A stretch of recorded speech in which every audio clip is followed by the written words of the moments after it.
How to take actions on shared API keys in FMS. Begin by logging into the Fleet Management System, FMS, for seamless access. Access the API sharing section by clicking on More and selecting API sharing.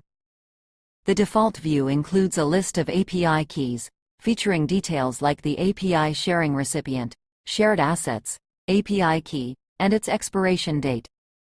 To extend their expiration, click on Extend Expiration. To resend API, click on Resend. Select Revoke to revoke API key access.